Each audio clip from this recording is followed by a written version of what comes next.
Bonjour, chers élèves, dans le cadre de votre préparation au bac et pour vous faciliter la révision, nous allons nous intéresser à l'essai et nous allons nous concentrer sur l'introduction et la conclusion.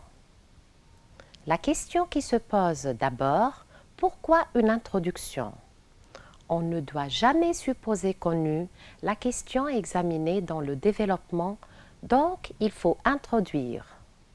L'introduction a pour but d'exposer et de permettre de comprendre le cheminement intellectuel de votre réflexion. Quelles sont alors les étapes de l'introduction? La première étape consiste à introduire le thème de manière générale.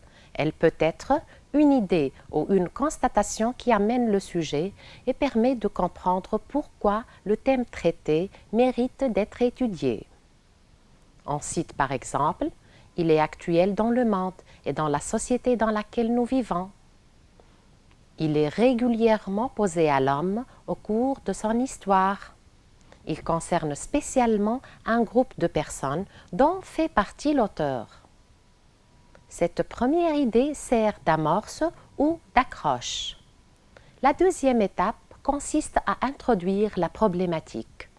En effet, la première idée ou constatation débouche sur un autre paragraphe où on va préciser le problème à traiter. Le sujet posé doit être repris de manière personnelle sans le citer textuellement, dont on peut néanmoins reprendre certains mots-clés. Si votre sujet comporte une citation, elle doit être reproduite dans l'introduction. La troisième étape consiste à annoncer le plan. En fait, il s'agit d'écrire un court paragraphe où l'on annonce le plan. Vous pouvez annoncer votre plan par des formules telles que « Tout d'abord, dans un premier temps, je m'intéresserai à… Je vais parler de… Ensuite, puis, j'envisagerai, je présenterai, enfin, j'analyserai ». Des questions telles que « Est-il vrai que… Dans quelle mesure ?» Après avoir identifié les parties qui doivent figurer dans l'introduction, il faut savoir à quel moment peut-on la rédiger. La rédaction de l'introduction suit nécessairement l'élaboration du plan, parce que cette rédaction suppose que le candidat a bien lu son sujet, a reformulé l'énoncé du sujet, a établi son plan. Prenons l'exemple du sujet de Bac 2015. Le père passe des nuits blanches à faire des heures supplémentaires pour pouvoir acheter le nouveau modèle de tennis pour le fils, ou bien il sera jugé à l'école comme un marginal. À votre avis, est-il indispensable de suivre la mode pour s'intégrer dans la société? Vous développerez à ce propos un point de vue personnel étayé par des arguments et des exemples précis. On commence par présenter certaines copies d'élèves afin de remédier à certaines lacunes courantes. Voici la copie 1.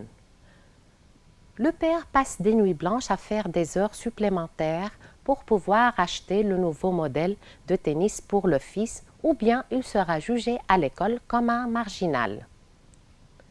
Dans cette introduction, l'élève a commis un certain nombre d'erreurs. On note il n'a pas présenté le sujet de manière générale. Il a repris la citation du sujet textuellement sans même citer la référence. Il n'a fourni aucun effort pour la reformuler. Cela prouve que même si le candidat a compris le sujet, il ne l'a pas prouvé dans son introduction. Il manque de méthode puisqu'il n'a pas annoncé le plan. On arrive à la copie 2. Vous pouvez mettre une pause à la vidéo et lire la copie. À partir de cette copie, on remarque que ce candidat a beau essayer de présenter le sujet de manière générale. Sa phrase reste incorrecte et dénuée de sens. Ce jour, la mode dans la vie sociale, il est important dans la vie moderne de l'homme. Cette phrase révèle au correcteur que le candidat est incapable de rédiger une phrase correcte en français. Qu'il n'a pas su gérer son temps, alors il a improvisé l'introduction et ne l'a pas travaillé au préalable. De même, la citation du sujet est prise intégralement, sans aucun effort de reformulation. Même le nom de l'auteur n'est pas cité, ce qui donne une très mauvaise impression au correcteur. Examinons la copie 3.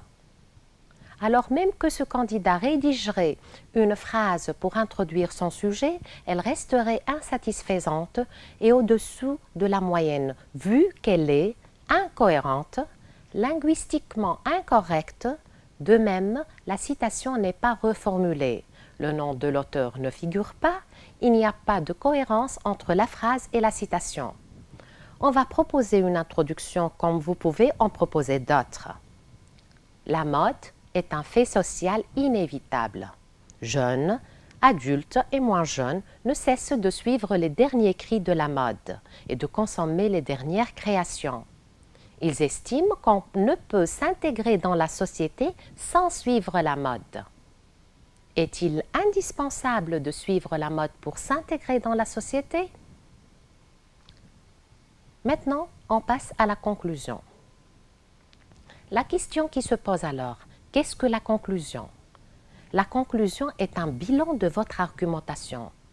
Est-elle nécessaire? Oui, elle est nécessaire. Elle exprime dans toutes ses nuances le jugement précis que l'auteur de l'argumentation s'est formé sur la question examinée.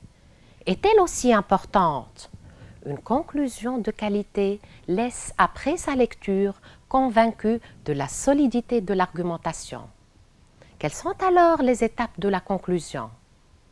Dans une première étape, on essaye de synthétiser, résumer les enjeux principaux. De préférence, résumer en une seule phrase toutes les conclusions partielles. Dans une deuxième étape, on essaye d'ouvrir de nouvelles perspectives, c'est-à-dire de relier le problème à une question plus vaste. Lors de la production de l'essai, les élèves nous posent souvent des questions. Par exemple, j'ai oublié une idée lors du développement. Puis-je la ramener dans la conclusion? Non, vous avez déjà donné votre opinion. Vous ne devez pas apporter de nouveaux arguments ou exemples dans la conclusion. Quelle formule peut-on utiliser? Pour la conclusion, on peut utiliser « en conclusion »,« ainsi »,« pour conclure »,« donc »,« finalement »,« enfin »,« en fin de compte ». On peut en conclure que. Regardons ensemble quelques copies de candidats. Le candidat a fait des efforts pour conclure son sujet. Sa conclusion reste très générale, illogique, voire même insensée. De même pour l'ouverture des horizons, elle est incorrecte dans la mesure où elle n'a aucun rapport ni avec la mode, ni avec l'intégration sociale. Une conclusion pareille témoigne que le candidat n'a pas compris le sujet. Il a malmené son plan et il a raté sa dissertation. On peut proposer la conclusion suivante. Pour conclure, on peut dire que les gens séduits par la mode ne peuvent pas y résister. Toutefois, elle ne doit pas être la condition sine qua non permettant l'intégration sociale. Déjà, l'intégration sociale n'est-elle pas trop exigeante? Ne nécessite-t-elle pas l'adhésion de l'individu à un mode de vie, à des valeurs fondatrices? Ne demande-t-elle pas le sentiment d'une identification à l'histoire d'un pays, la volonté de participer à son destin et de contribuer à son avenir? Finissons avec quelques conseils pratiques. Premièrement, ne négligez ni l'introduction ni la conclusion. Toutes les deux illuminent votre dissertation. 2. Répondez à toutes les questions que vous avez posées dans la problématique. 3. Ne soulevez dans la conclusion aucune idée qui n'a pas été évoquée dans le développement. Merci et bonne chance.